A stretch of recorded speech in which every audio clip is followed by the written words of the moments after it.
2 Samuel, capítulo 7, versículo 18 em diante.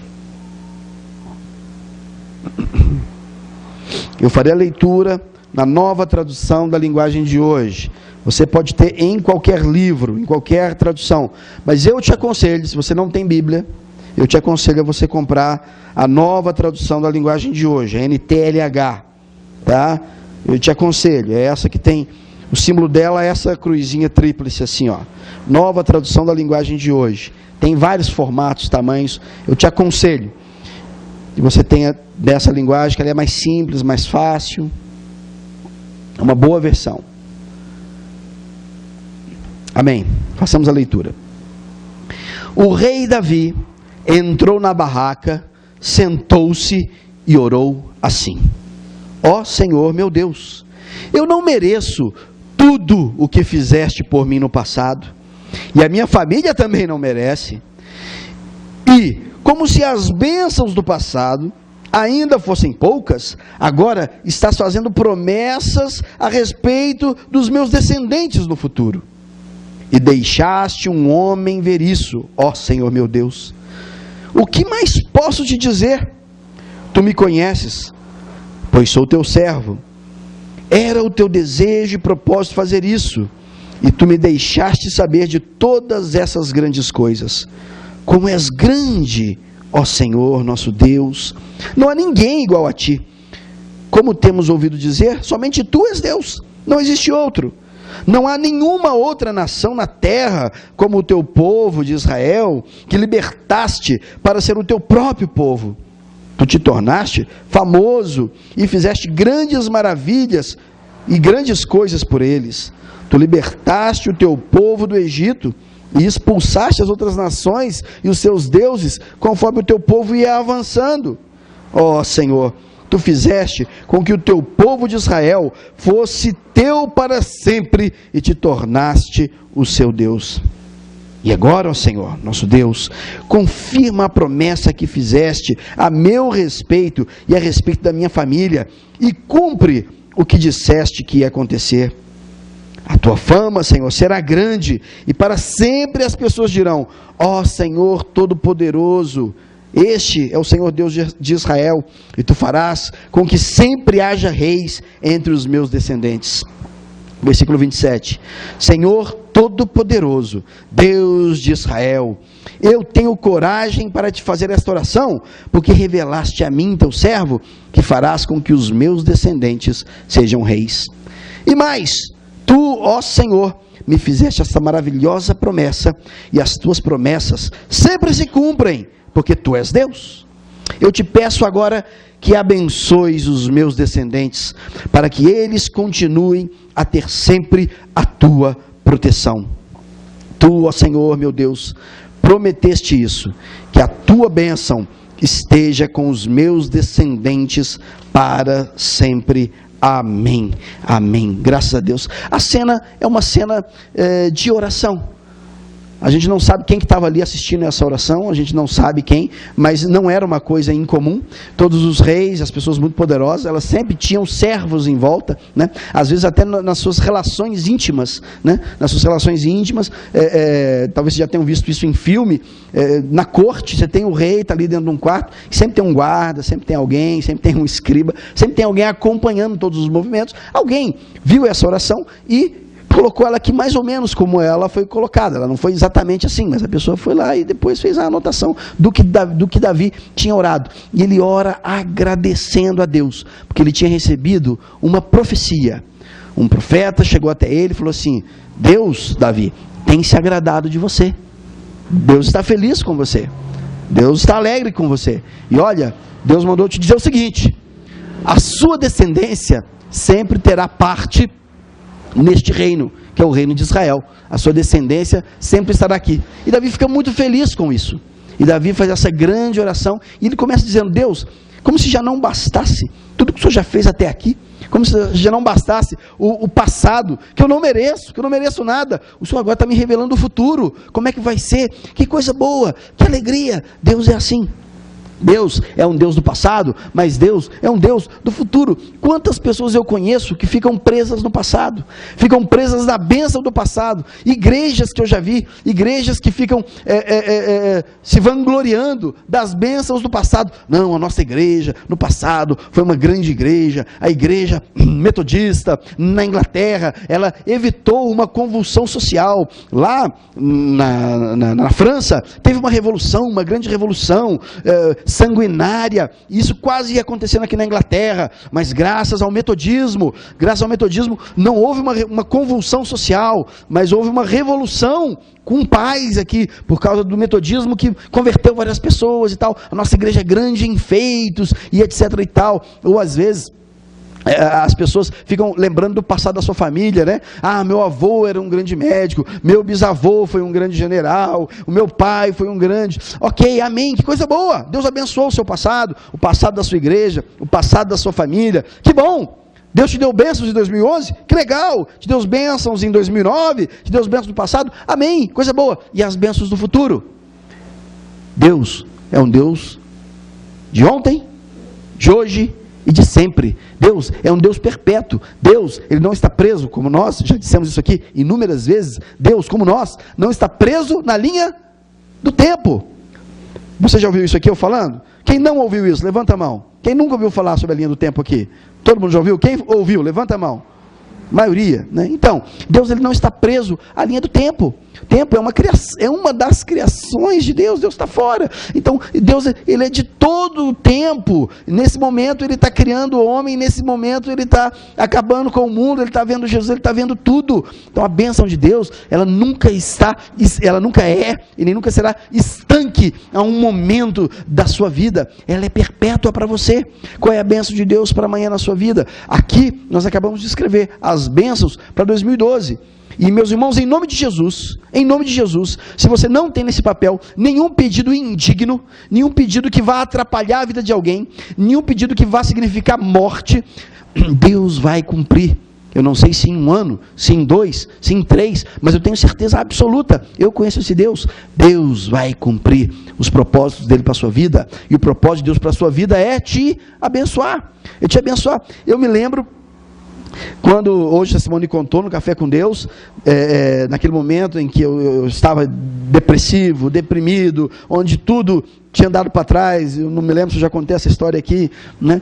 E para eu levantar da cama era um sofrimento, era uma dificuldade, e a Simone, ela com muita sabedoria, fez um recorte de, não sei, de uma revista talvez uma revista cristã, possivelmente, onde mostrava uma família sorrindo, e um versículo dizia assim, um versículo dizendo, só eu sei, era uma profecia, um versículo de uma profecia em Isaías, só eu sei os planos que eu tenho para você, que são planos de bênção e não de morte.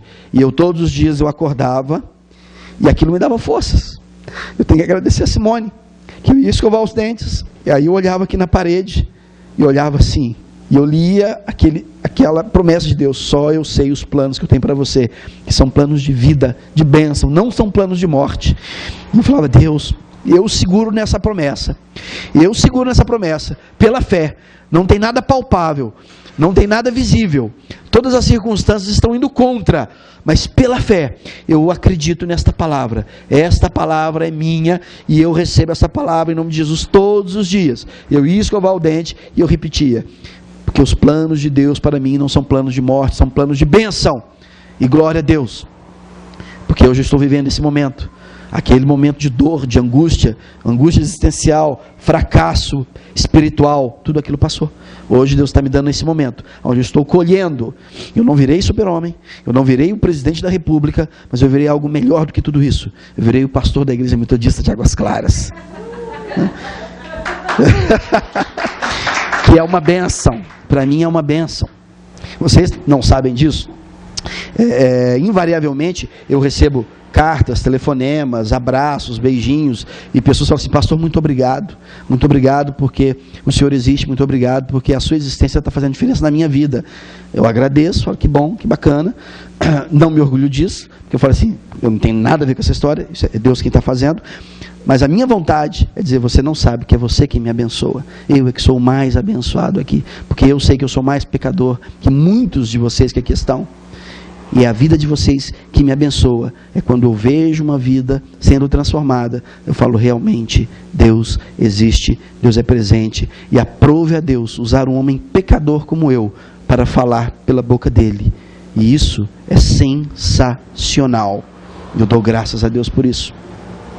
E aqui a gente vê Davi dando graças a Deus, que ele fala: Deus, muito obrigado, porque o Senhor não é só um Deus de passado, o Senhor também é um Deus de futuro, e o Senhor me revelou o seu futuro, e eu vou te revelar agora o seu futuro. Alguém quer ouvir uma profecia aqui agora? Eu vou revelar o seu futuro agora. Você quer uma profecia agora? Pega a sua folha. Cadê a sua folha? Pega ela com a tua mão. Todo mundo. Levanta sua folha agora, levanta. Você vai ouvir uma profecia agora. Em nome de Jesus, eu te digo que estas bênçãos que você pediu aí, elas se cumprirão para a honra e glória de Deus. Em nome de Jesus, você tem na tua mão uma profecia e ela se cumprirá para a glória de Deus. Amém. Amém. Pode guardar. Agora depois eu quero ouvir a bênção. Quero ouvir a bênção. Amém? Eu quero ouvir os testemunhos. Porque Deus não pede advogados. Ele não quer que sejamos advogados de Deus. Ele quer que nós sejamos testemunhas. Mais vale um testemunho do poder de Deus do que um argumento racional, um argumento sensacional em defesa dele. Deus só quer testemunhas. É a palavra de Jesus. Que nós sejamos testemunhas. E assim deveremos ser. E nesse texto aqui, onde Deus mostra que Ele é um Deus do futuro, e onde Davi se alegra com esta revelação, se alegra com esta bênção de que Deus é um Deus presente hoje e sempre, a gente pode tirar daqui algumas lições, e eu gostaria de tirar com você rapidamente algumas lições do texto. A primeira coisa que eu queria dizer para vocês está no verso 18. No verso 18 diz assim: ó Senhor meu Deus, eu não mereço tudo o que fizeste por mim no passado, e a minha família também não merece. Meus irmãos, você não merece a bênção de Deus. Diga isso em voz alta: eu não mereço a bênção de Deus. Você não merece a bênção de Deus. Deus te abençoa, não é porque você merece, ou porque você deixa de merecer. Nós já nos cansamos de falar isso, mas temos que repetir sempre, porque eu tenho que lembrar que mesmo sendo eu pecador, e mesmo sendo eu um cara que tenho que melhorar em muitas coisas, Deus ainda assim me abençoa. Porque a bênção de Deus, ela não vem nunca, jamais pelo merecimento nosso. Ele vem pela misericórdia, ela vem pela misericórdia de Deus. Deus se faz merecimento por nós, e se fez merecimento até na salvação, não só na bênção, mas na maior das bênçãos que é a salvação. Foi Jesus que veio e morreu em nosso lugar, e a gente recebe pela fé gratuitamente. A primeira coisa, a bênção de Deus, ela não vem do merecimento, ela vem da misericórdia de Deus. E nesse processo, meus irmãos, nesse processo da bênção de Deus, Davi se tornou rei, e todo o povo de Israel, mais ou menos uma população de 1 milhão de habitantes, todos se tornaram reis. Eram 1 milhão de reis. Meus irmãos, a bênção não é democrática. Para cada um, Deus tem um tipo de bênção. Para cada um, Deus tem uma bênção. Um quer ser missionário na África, e ser missionário na África para ele será uma bênção. Outro quer ser empresário, e para ele ser um grande empresário, isso para ele é uma bênção. O outro talvez sonha ser pastor, o outro talvez quer simplesmente, sei lá, passar num concurso, e assim por diante. E assim como nós temos planos distintos entre nós mesmos, Deus também tem planos distintos para cada um de nós. Então alguns serão abençoados de determinada forma que outros não serão. Não existe uma democracia. Isso é meio complexo de entender, e alguns até se revoltam com isso, como eu dei uma dica hoje no Café com Deus, né? Alguns ateus são pessoas revoltadas com a não democracia de Deus na distribuição da bênção. E como Deus deu para um, não deu para o outro, e como meu pai morreu, Deus, agora o Senhor não existe mais, agora eu sou ateu. E aí fica pau da vida com Deus, e como o adolescente que sai de casa brigado com o pai, é o cara que brigou com Deus, e agora Deus não existe para mim mais. É um eterno adolescente espiritual. Não evoluiu espiritualmente e achou melhor romper com Deus ou com a igreja, seja lá com quem for, porque percebeu que a bênção não foi democrática. A bênção, ela nem sempre ela é democrática, ela varia de um para outro, porque não é todo mundo que vai ser rei de Israel, foi só Davi. Não é todo mundo que vai ser, sei lá, o chefe da sessão, é um que vai ser o chefe da sessão. Você vai se colocar na presença de Deus, você vai pedir a bênção que você quer para Deus, e você vai falar assim: Deus, mas eu sei que sobre todas as coisas, a tua vontade seja feita na minha vida, porque eu sei que a tua vontade é a verdadeira bênção.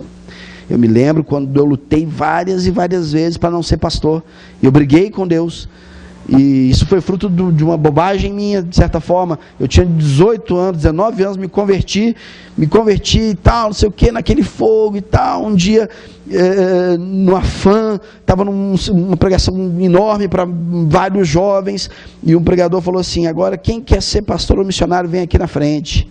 E eu fui todo cheio de Deus e tal, me ajoelhei lá no altar um monte assim, e era uma coisa séria. E alguns falavam assim: Luciano, você vai? Mas que isso, você vai? Eu falei: vou ser missionário. E fomos lá, e entreguei, falei: Deus, aqui está a minha vida, eu entrego a minha vida nas tuas mãos, para ser um pastor ou um missionário, que o Senhor quiser, está aqui, tal. Levantei e toquei a minha vida. Passaram-se 2 anos, eu conversando com um outro amigo, que tinha feito a mesma coisa que eu falei assim: e aí, tal, eu estou na Jocum, tal, não sei o que, o Silvio, que a gente foi junto, estou na Jocum, já estou lá na Amazônia, estou servindo como missionário. Aí ele falou assim: e você, Luciano? Eu falei: não, estou trabalhando normal. Ele falou assim: mas e a promessa que você tinha feito para Deus? Eu falei: Deus não levou aquilo a sério não. Deus não levou aquilo a sério não. Aquilo ali era emocionalismo puro. E eu fiquei assim: cara, o Silvio levou a sério, o Silvio virou missionário. Cara, falei: Deus, eu mudei de ideia, viu? Vou tocar a minha vida.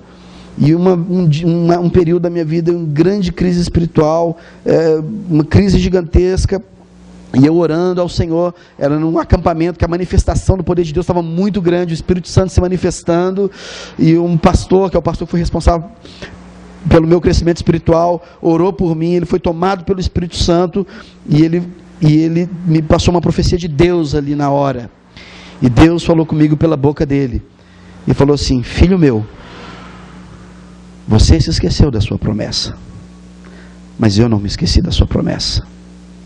Eu levei a sério, eu quero você para mim. E eu chorei ali, falei: Deus, me perdoa, eu vou levar a sério e tal. Aí se passaram mais uns 15 anos, eu lá empresário, rico, falei: não, eu dava dinheiro para as missões, mandava dinheiro para tudo quanto é lugar, falei: tá bom, basta isso. Até que Deus falou assim: eu acho que você não está entendendo uma coisa. Você entregou a sua vida para mim. Eu não sou moleque. Eu não sou moleque. E um pastor falou para mim, deu um versículo, falou assim: olha, tem um versículo que diz assim, Luciano: não voteis. Não voteis. Mas se votardes, cumpra. Deus não pediu que você fosse pastor. Deus não pediu isso de você. Você fez isso. Você foi adiante. Foi a sua escolha. Agora, honre as calças que você veste. Mas eu não tive forças, não tive condições. E Deus teve que virar a minha vida de tal maneira que me trouxe aqui. E vou contar uma coisa para vocês que eu já disse. O fato de hoje eu ser pastor é uma das grandes bênçãos que eu recebi de Deus. Fugi tanto disso. E se eu soubesse que me abençoaria tanto, eu teria corrido para o ministério pastoral mais cedo. Perdi tempo. E uma vez, nós tínhamos várias promessas de Deus sobre as nossas vidas, eu e Simone, e uma amiga, ela falava: Luciano, eu vejo a família de vocês entrando num trem, e esse trem indo embora. indo para um lugar frio. Deus vai abençoar vocês muito nesse lugar. E eu resistindo com o ministério, um belo dia, depois de muitos anos, essa pessoa me encontra e fala assim: eu tenho uma palavra de Deus para você. Deus está dizendo o seguinte: o trem está saindo da estação e vocês estão fora desse trem. Eu fiquei em pânico, porque eu sei o quão ruim é estar fora da vontade de Deus. Deus tinha um projeto para a minha vida. Eu falei: Deus, se eu não entrar nesse trem, o Senhor vai ter o plano B, mas ele jamais será tão bom como o plano A para a minha vida. Não deixe esse trem sair da estação sem eu entrar nele. E hoje, eu me consolo no Senhor, por saber que hoje eu estou aonde Deus quer que eu esteja. Peça isso para Deus na sua vida. Você tem esses projetos aí? Fala: oh Deus, aqui estão os meus projetos, aqui estão os meus sonhos, mas sobre todos eles, eu quero a tua vontade. E talvez Deus diga o seguinte para você: olha, não temas em fazer esta oração, não temas em pedir a minha vontade antes da sua vontade, não temas. Sabe por quê? Porque pode ser que a vontade de Deus para a sua vida seja exatamente o que você escreveu nesse papel. Deus não é um Deus mau. E essa semana eu respondi uma das muitas cartas que eu recebo pelo blog, pessoas que me escrevem no blog, e uma jovem dizia o seguinte: pastor, eu tenho medo de pedir que Deus faça a vontade dele na minha vida. Vai que a vontade de Deus é ruim, vai que a vontade de Deus não é igual à minha. E eu falava assim: não resista, porque se a vontade de Deus para a sua vida não foi igual à sua vontade, pode ter certeza que é algo melhor. Deus não é o diabo, Deus não é mau, Deus não é carrasco, Deus não é um sádico cósmico que está sentado num grande astro, olhando para a gente e rindo: ah, se ferrou. Deus é Pai, que te pega, que te abraça, que te põe no colo e que fala assim: não vá por aí não, senão você vai se ferrar. Peça a minha vontade, me busca, ora nas madrugadas, lê a Bíblia, se submete a minha vontade, porque segundo a palavra de Deus, a vontade de Deus, ela é boa, perfeita e agradável. Repita comigo: a vontade de Deus é boa, perfeita e agradável. É uma revelação que nós temos na palavra do Senhor. Fala: Deus, eu quero a tua vontade antes da minha, porque a tua vontade é boa, perfeita e agradável. Às vezes vai significar sofrimento, às vezes vai significar sofrimento, mas o fim da história é sempre hollywoodiano. A gente percebe no cinema europeu e no cinema americano a diferença que a religião faz numa sociedade. O povo americano, né, ele é em sua maioria evangélico. Então é um povo que caminha debaixo, sempre caminhou debaixo de promessas. Então há 100 anos atrás, né, 90%, imagina isso, 90% da população, que naquela época já era do tamanho do Brasil hoje, 90% da população, imagina isso, indo para a escola dominical, ouvindo que o fim da sua história será uma bênção. Isso impacta a sociedade como um todo. Então quando você vê um filme, um livro, sempre termina bem no final, dá tudo certinho no final, né? E os revoltados ficam revoltados com esse tipo de abordagem, né? Não, mas tudo dá certo, é tudo muito alegre e tal, né? Eu gosto muito do cinema europeu, né? Mais artístico. E eu e Simone, a gente infelizmente fechou lá o único complexo de cinema de Brasília que passava muito de cinema europeu, fechou. Mas a gente gosta demais. Mas a gente percebe que o cinema europeu ele tem um outro enfoque, né? Ele mostra assim, o europeu, o iraniano, o cinema alemão, ele mostra, ele não mostra o fim da história, ele mostra a dor, né? Ele mostra sempre a dor, a dificuldade da vida, a dor da existência, né? O cinema francês, por exemplo, um cinema absolutamente existencial, né? Quase que sartriano. Então ele mostra a dor da vida, mas ele nunca dá um final feliz para a história, né? É bom para você refletir na vida, mas como é gostoso ter um final feliz. Como é gostoso eu poder ouvir e saber que no final Deus estará comigo. Zélia Cardoso de Melo, a ex-ministra da Economia, em 1990 ou 92, não me lembro muito bem, ela falou uma frase, que foi uma frase sensacional. Ela foi, me perdoe, Zélia, se estiver assistindo, ela foi uma péssima ministra da Economia, ela não deixou um bom legado, me perdoe, mas ela falou uma frase sensacional. Ela disse: no final, tudo vai dar certo. Se não deu certo, é porque não chegou no final. Eu acho isso lindo. Não deu certo? Calma, é porque não chegou no final. Porque no final, tudo vai dar certo. E é essa palavra que eu quero colocar para a sua vida. Viu, Zélia? Você está contribuindo aqui com esse sermão. No final, meus irmãos, vai dar certo. Sabe por quê? Porque você está entregando a sua mão, a sua vida, nas mãos de Deus. Entregue os seus caminhos ao Senhor. E tudo mais, Ele fará. Entregue os teus caminhos ao Senhor. E tudo mais, Ele fará. Vamos ficar de pé.